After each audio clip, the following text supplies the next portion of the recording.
Halo, saya Wisma, mahasiswa Prodi Pendidikan Agama Hindu semester 4 pagi, Fakultas Pendidikan Universitas Hindu Indonesia. Di video ini saya akan membahas sedikit mengenai ruang lingkup dan definisi sosiologi pendidikan. Sebelumnya, apa sih definisi sosiologi pendidikan?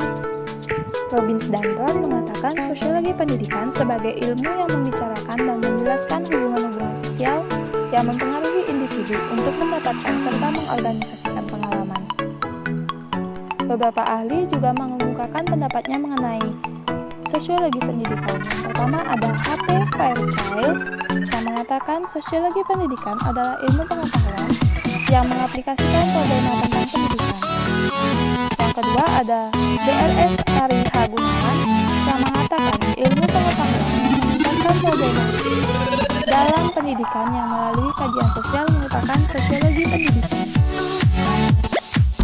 Lalu ada Profesor D.R.S. Nasution M.A.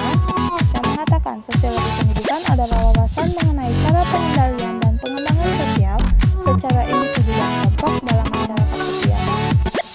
Lalu ada Francis Brown yang mengatakan sosiologi pendidikan adalah disiplin ilmu pengetahuan yang diajarkan dalam analisa lingkungan budaya individu dalam nuansa pendidikan.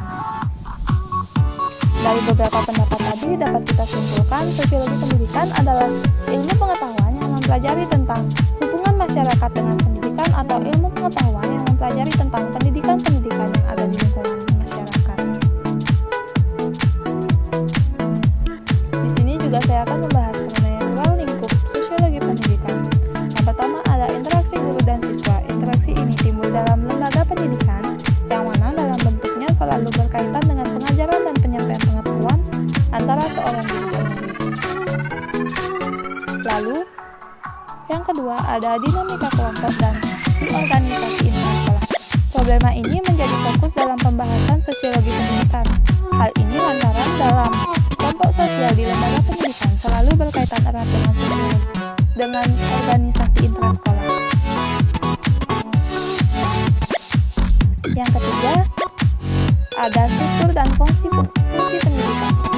Kajian dalam sosiologi pendidikan juga memfokuskan diri pada penanganan antara struktur dan sistem yang ada di dunia pendidikan. Dan yang terakhir ada sistem. Terakhir yang menjadi fokus kajian dalam sosiologi pendidikan adalah sistem pendidikan dalam masyarakat yang berhasil atau tidak berhasil diterapkan atau diaplikasikan. Misalnya dalam sistem pendidikan ini adalah kurikulum. Tujuan dan kontribusi sosiologi pendidikan. Nasution dalam bukunya Sosiologi Pendidikan menjabarkan tujuan sosiologi ke dalam beberapa hal, yaitu yang pertama, sosiologi pendidikan sebagai analisis proses sosialisasi. Sosiologi pendidikan merupakan ilmu yang berusaha untuk mengetahui cara-cara mengendalikan proses pendidikan untuk memperoleh perkembangan individu yang baik. Yang kedua ada sosiologi pendidikan sebagai analisis interaksi sosial di sekolah dan antara sekolah dengan masyarakat. Sosiologi pendidikan menganalisis pola-pola interaksi sosial dan peranan sosial dalam masyarakat sekolah. Yang ketiga ada sosiologi pendidikan sebagai dasar untuk menentukan tujuan pendidikan. Sosiologi pendidikan dapat dijadikan sebagai sarana untuk menganalisis tujuan pendidikan secara objektif berdasarkan analisis masyarakat dan kebutuhan manusia.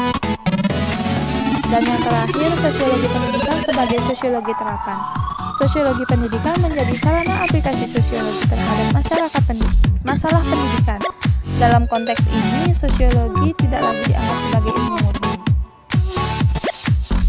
Lalu, Sanatya Faisal mengklasifikasi beberapa kontribusi sosiologi pendidikan ke dalam beberapa pendekatan, yaitu yang pertama, sistem persekolahan sebagai suatu organisasi formal. Sekolah sebagai suatu sistem memiliki karakteristik utama yaitu memiliki suatu tujuan dan memiliki jaringan kerja. Berdasarkan model organisasi terdapat adanya rintangan organisasi yang bisa membuat organisasi itu tidak bisa berfungsi secara efektif. Dari hasil penelitian, faktor penyebabnya adalah belum adanya persetujuan di antara individu yang ada di dalam sekolah sebagai suatu sistem mengenai tujuan organisasi dan batasan peran dari masing-masing anggotanya. Dengan model organisasi ini, tugas utama sekolah adalah memberikan pengetahuan dan keterampilan kepada anak didik, karena itulah guru dipekerjakan. Yang kedua, kegiatan kelas sebagai suatu sistem sosial. Beberapa hasil penelitian yang melihat ruang kelas sebagai suatu sistem dengan menggunakan analisa sosiometrik menunjukkan bahwa dalam sebuah kelas, guru seringkali tidak mengetahui hubungan-hubungan pribadi di antara murid-muridnya. Dari penelitian yang lain tergambar sumber potensial yang menyebabkan ketegangan kejiwaan guru di kelas akibat benturan antara struktur otoritas sekolah dengan status profesional guru itu sendiri.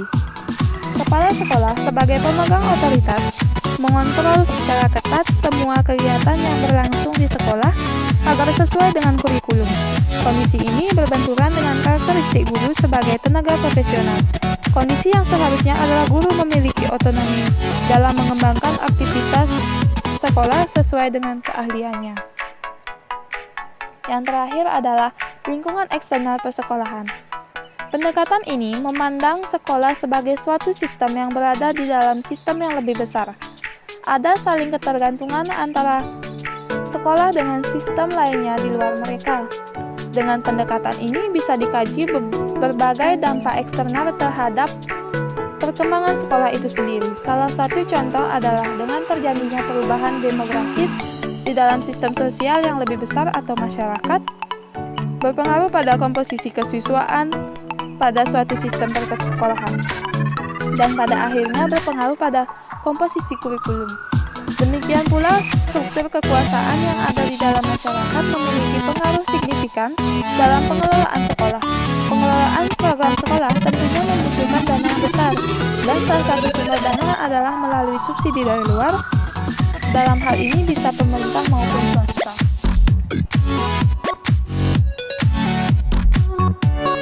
Nah, sosiologi pendidikan adalah ilmu yang mempelajari tentang hubungan antara semua pokok masalah antara proses pendidikan dan sosial. Jadi, sangat penting sekali mempelajarinya, terutama untuk kita sebagai calon guru. Karena guru tidak hanya menguasai dan mengajarkan materi saja, tapi juga dituntut mengetahui perilaku siswanya agar guru dapat mengetahui kemauan dan kebutuhan siswa, sehingga materi dapat dipahami peserta didik dengan mudah. Nah, sekian yang dapat saya sampaikan di video